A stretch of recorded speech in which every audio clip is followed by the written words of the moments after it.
नाज़रीन असां खे अहम ख़बर ॾियूं पिया। मुल्क में गर्मी की शिद्दत में वाध खां पोइ ग्लेशियर पघरजण शुरू थी विया आहिनि।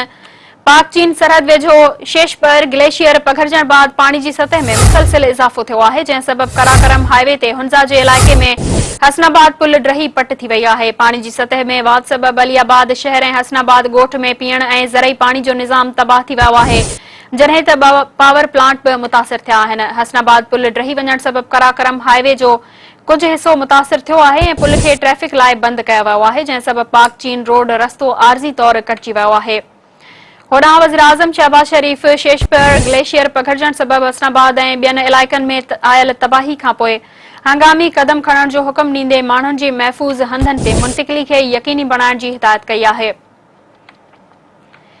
नाज़रीन असां खे हिकु भेरो ॿीहर ॿुधाईंदा हलूं त मुल्क में गर्मी की शिद्दत में वाध खां पोइ ग्लेशियर पघरजण सबब शुरू थी विया आहिनि। पाक चीन सरहद वेझो शेष पर ग्लेशियर पघरजण बाद पानी की सतह में मुसलसिल इजाफो थियो आहे, जंहिं सबब कराकरम हाईवे ते हुंजा जे इलाइक़े में हसनाबाद पुल ड्रही पट थी वई आहे। पानी की सतह में वाध सबब अलियाबाद शहर ऐं हसनाबाद ॻोठ में पीअण ऐं ज़रई पानी जो निज़ाम तबाह थी वियो आहे, जॾहिं त 2 पावर प्लांट पिण मुतासिर थिया आहिनि।